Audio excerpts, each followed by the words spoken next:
জাহান্নামাতেই যাবি। তুই জাহান্নাম বেছে নিছিস কেন? তুই নিজেরই কুফুরি কাজ করেছিস। আমি বলেছিলাম আপনারা রেডি হন, দেখবেন হিন্দু ভাইদের পুজো আসছে, সেই পুজোতে কাঁচিলে কীভাবে এইসব নেতারা মানে পুজো যে কাটবে তার প্রমাণ হয়েছে না হয় না বলুন? আগে তো বলে দিয়েছি, তো আমি পুজোর আগে বলেছি সব কেটে কেটে চারিদিকে কেটে বেড়াচ্ছে। এই সেরেকের গুণ আল্লাহ মাফ করবে না। কাফেরের ঠিকানা জাহান্নাম, ওর বিধি তালাক হয়ে যায় সেটাও বলেছি আমি। কি বুঝলেন? কথা বললেন না? যেটা বলেছি সেটা ওই মুসলমানের ইমাম যদি হয় ওর জানাজার নামাজ পড়া যাবে না, এটাও বলে দিচ্ছি। মুফতির সাথে জিজ্ঞেস করবেন। সোশ্যাল মিডিয়ায় দেখতে পাচ্ছি শওকত মোল্লা মিডিয়ার মুখোমুখি বলছে ফুরফুরা শরীফে আব্বাস নওশাদ গেলে যে এত যে গ্র্যাভিটি ক্রিটিসাইড করছে ইবেন সিদ্দিকি, কই ফুরফুরা মানুষ তো আইসেরকে কেউ পুছে না, তো এমন কি হলো তো কেউ মুখ খুলে না? ইব্রাহিম সিদ্দিকি কেন ভণ্ড পীর, উনি কেন মুখ খুলছে ওর ভাবের সম্বন্ধে? গাল দিতে বল।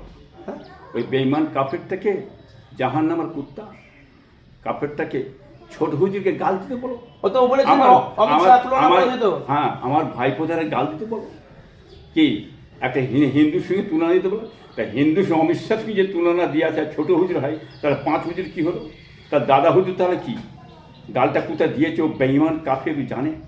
হ্যাঁ, আমি যে কথাটা বলছি সঠিক বলেছি তো, মিথ্যে তো বলিনি। অতএব জাহান্নামের কথা কাফের কথা বাদ দেন, ফেলেন কাছে কথা, ওর কথা নেবেন না, ফেলে দেন।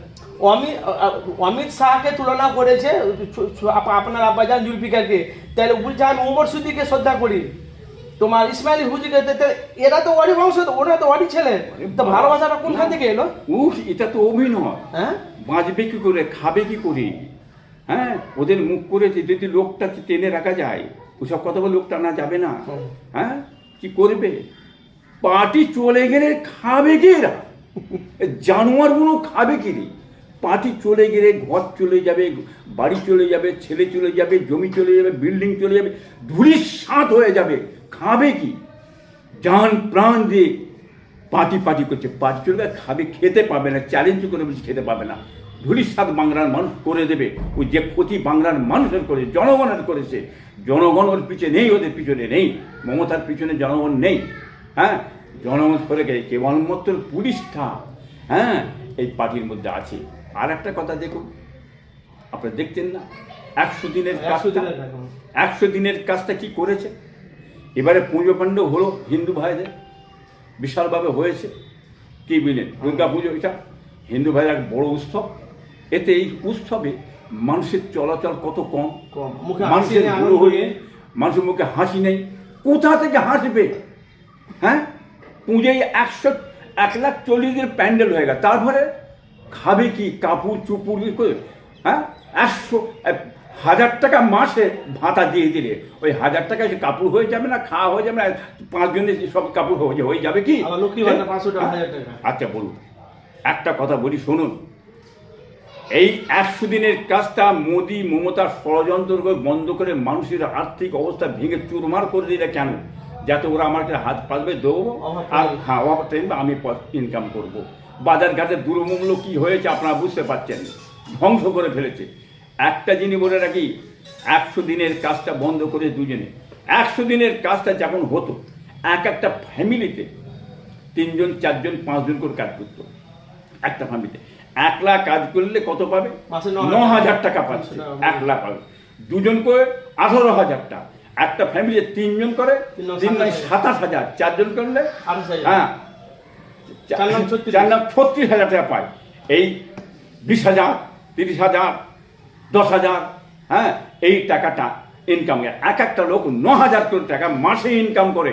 এই বামফ্রন্ট সরকার কি বুঝলেন 100 দিনের কাজটা করে মানুষের অভাবটা মিটিয়ে দিয়ে গেছিল। এই টাকা চললে তারা খাওয়া দাওয়া, কাপড় চুপড়, পুজো প্যান্ডেল, তাদের কোনো অভাব হয় না। কি বুঝলেন, আরামসে এরা করে। এই ক্ষতিটা দেখুন বাংলার সমস্ত মানুষ, আপনারা বুকে হাত দিয়ে বলুন আমার কথাটা ভুল হয় কি? আপনারা দেখেন আপনাদের অবস্থা এরকম হলো কেন? আপনাদের টাকা পয়সা নেই, হাতে নেই, ঘুরে বেড়াচ্ছে নেই, কাজ নেই, কম্ম নেই, সব গ্রামে বন্ধ। কারণ কি? কি ক্ষতি করেছে, কি সর্বনাশ করেছে? এই চক্রান্ত করেছে। বলুন শওকত মোল্লাকে, বলুন এদের নেতাদের ঘরে 100 দিনের কাজ বন্ধ করলেন কেন মমতা? তাহলে কত বড় ক্ষতি সর্বনাশ বাংলার মানুষের করে, গরিব করে ফেলেছে, শেষ করে দিয়েছে।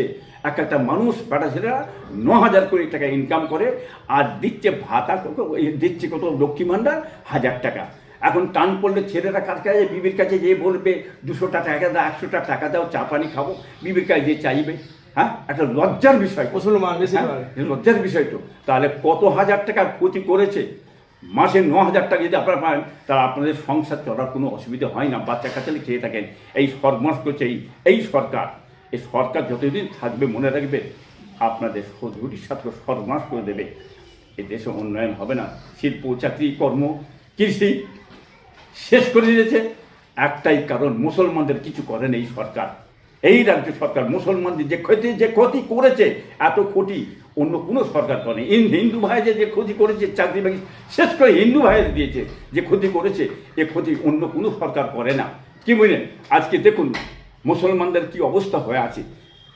15% ভোট হিন্দু ভাইরা আপনারা দিয়েছে, বাকি ভোট কোথা? পশ্চিমবঙ্গে এত হিন্দু ভাইদের ভোট গেল কোথা? কলে কৌশলে কোথা ঠেলে দিয়েছে? সমস্ত কলে কৌশলে বিজেপির দিকে ভোটটা ঠেলে দিয়েছে হিন্দু ভাইদের। আর মুসলিমদের ভোটটা ইনি 30% ভোট দিয়ে ইনি মাস্তানি করছে, বড় বড় ফুট মারছে, খেচ্ছে, বড় বড় কথা, বিশাল ব্যাপার আমার। তাহলে মুসলমানদের কি হলো? হিন্দু ভাইরা বলেন তো ভাই।